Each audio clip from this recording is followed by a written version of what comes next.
अच्छा जी, अब है जी हमारी fungus opportunistic. We are continuous with the opportunistic fungi, and now we are going to discuss aspergillus. बहुत important है ये भी हर चीज को कह रही है इंपॉर्टेंट है, तो यार है तो कह रहे हैं ना। एस्पर्जिलस बहुत इंपॉर्टेंट यूनिवर्सिटी क्वेश्चन, ना सिर्फ ये कि आपका जब माइक्रोबायोलॉजी का पेपर है उसमें, बल्कि बाद के सालों में ये मेडिसिन और सर्जरी के पेपर्स में भी एस्पर्जिलस जो है ये बहुत बहुत इंपॉर्टेंट होता है। ठीक है, क्यों होता है बहुत बहुत इंपॉर्टेंट, ये अभी आपको हम बताते हैं। ठीक है जी। एस्पर्जिलस में two names are very important. The one is Aspergillus fumigatus, Aspergillus fumigatus.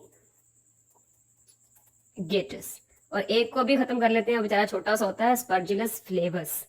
Grains के ऊपर बन जाता है जी, स्पर्जिलस फ्लेवर्स ग्रेन्स के ऊपर बनता है, और वो उसमें वो क्या प्रोड्यूस करता है, एफ्लाटॉक्सिन। कुछ याद करें थोड़ा सा, एफ्लाटॉक्सिन क्या होता था जी? एफ्लाटॉक्सिन आपका जो है जी कार्सिनोजेनिक है। एफ्लाटॉक्सिन नियोप्लेजिया का माइटी चैप्टर याद करें, एफ्लाटॉक्सिन इज कार्सिनोजेनिक। ठीक है, ये आपका कार्सिनोजेनिक होता है। ठीक है, और बहुत टॉक्सिक होता है। और aspergillus फ्लेवस usually grows on the grains पे, सीरियल्स पे, नट्स पे, उनके ऊपर ये ग्रो करता है और एफ्लाटॉक्सिन प्रोड्यूस करता है। ठीक है, सो एस्पर्जिलस फ्लेवर्स की बस इतनी सी बात, no forget about it. Now we will talk about the Aspergillus fumigatus. The very important one of Aspergillus is Aspergillus fumigatus. करता क्या क्या है जी? ठीक है, it is widely distributed in the nature, और ये भी ज्यादा जो है वो डिकेइंग वेजिटेशन जो है, ठीक है, उनके ऊपर ये ग्रो करता है। ठीक है, और ये आपके मोल्ड फॉर्म में है। ठीक है, मोल्ड जो भी फॉर्म में होते हैं उनका मतलब होता है कि वो हाइफी के फॉर्म में होंगे, और इनमें कोई ना कोई इनके जो है फिर स्पेशलाइज्ड किस्म की प्रेजेंटेशंस इनके कोनीडिया की भी होंगी। और कोनीडिया क्या होते हैं? जो फंगाई के स्पोर्स होते हैं, they are called the conidia. ठीक है, और जो एयरबॉर्न कोनीडिया होते हैं उन्हीं से ये इनहेल करेंगे। अच्छा, अब ये करते क्या क्या, ये करते क्या क्या है जी आपकी aspergillus fumigators? They usually affect those patients with their impaired immunity, because obviously ये भी opportunistic fungus है ना, aspergillus is an opportunistic fungus, and it will usually affect the people with already आपके जो impaired डिफेंस मैकेनिज्म है body का, ये उनमें होंगे। इन्फेक्शंस कहाँ कहाँ पे हो जाएंगे जी एस्पर्जिलस फ्यूमिगेटर्स की? Infections are on the skin, in the eyes, in the external ear, और एक बहुत कॉमन आपकी होती है जी लंग्स में, called fungus ball. Fungus ball in the lungs. Usually the cavitations are formed in the lungs in the patients of the tuberculosis. So in those cavitations, when the immunity will be very low, so there will be overgrowth of the aspergillus, that is called the fungus ball. और वो आपकी spine से erect position में जब patient की movement होगी तो ये फंगस बॉल की पोजीशन जो है ना वो भी चेंज होती है। ठीक है, ये आपके मेडिसिन और सर्जरी में भी बड़ा इंपॉर्टेंट होता है फंगस बॉल। फंगस बॉल हो जाएगी। फिर एक आपका जनाब एक आपकी एलर्जिक कंडीशन होगी एस्पर्जिलस में, which is called the chronic, which is called the acute allergic bronchopulmonary एस्पर्जिलोसिस।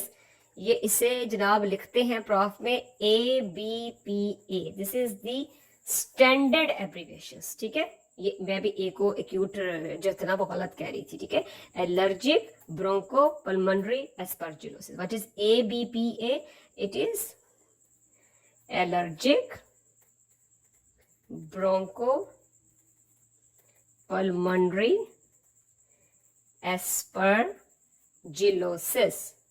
ठीक है, allergic bronchopulmonary aspergillosis, this is basically the hypersensitivity reaction to the presence of aspergillus in the bronchi। ठीक है, जब आप inhale करेंगे, because we are saying that they are in the form of conidia, they are in the environment, they usually grow on the decaying vegetation। ठीक है, and these patients they will present with the asthmatic symptoms।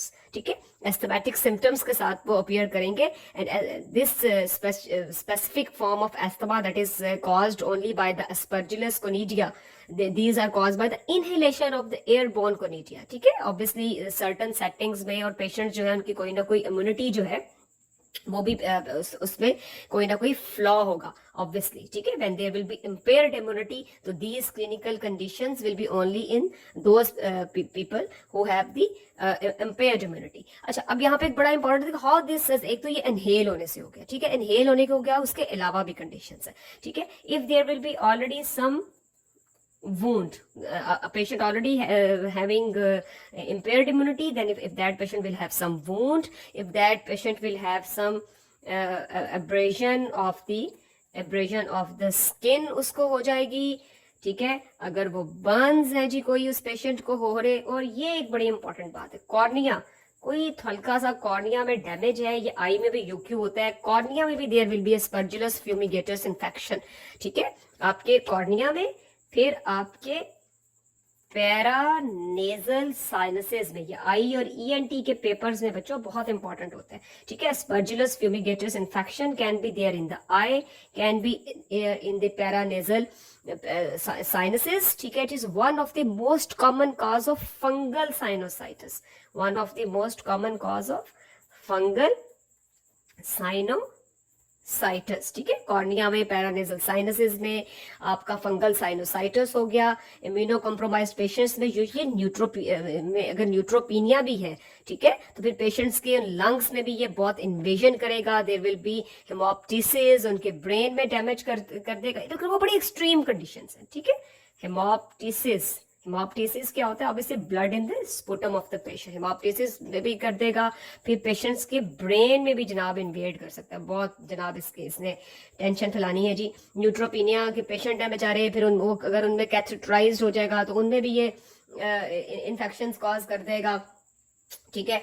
वो आपको पहले ही बता दिया है कि fungus ball का कॉज करेगा, तो ये जो फंगस बॉल है, it is also called, this fungus ball is also called aspergilloma, ठीक है, ये याद होना चाहिए। एस्परजिलोमा का जहां भी आप नाम लें तो aspergilloma is the fungus ball, it is the, what is aspergilloma, what is fungal ball? Aspergillus fumigatus, overgrowth in the cavitations in the lungs, which are usually there because if the patient had suffered from the TB in the past, ठीक है। इस बेचारी की जिंदगी पहले मुश्किल थी, तो TB हो गई, लंग्स में कैविटेशंस बन गई, ऊपर से उनके ऊपर Aspergillus fumigatus की ओवरग्रोथ हो गई, फंगस बॉल बन गई, और एक्सरे पर ये किस तरह का नजर आएगा, रेडियो ओपेक, ये बहुत इंपॉर्टेंट बात होती है, ठीक है। ये इस तरह की छोटी छोटी बातें अमूमन स्टूडेंट्स को नहीं पता होती। एक्सरे पर कैसा नजर आएगा, रेडियो ओपेक नजर आएगा, ठीक है।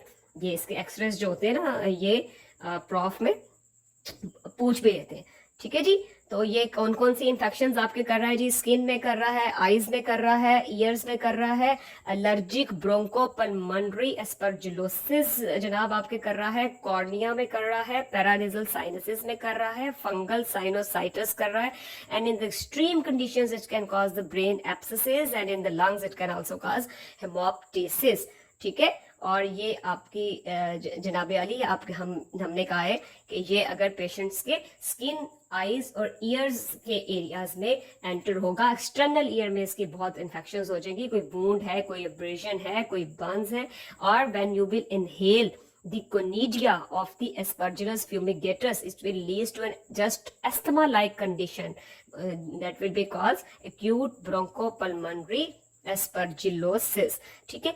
अच्छा, अब यहाँ पर एक, जब इसकी डायग्नोसिस की हम बात करेंगे तो एक तो कल्चर तो आपको बताया हुआ है कि जी सेबराड एगार पे कर लेंगे और एंटीबॉडीज कर लेंगे, ठीक है। एक तो जनाब कल्चर जो है ना, जितने भी फंगस है इन सब का एक बात तो हमने खत्म कर ली थी कि ये सेबराड एगार पे होगा, ठीक है। और आपकी वेरियस एंटीबॉडीज जो है ना वो आपने इसमें देख लेनी है। और ऑब्वियसली जो एलर्जिक ब्रोंकोपल्मोनरी एस्परजिलोसिस है उसमें तो IgA होगा, और वैसे आप इसमें IgG देख लेंगे।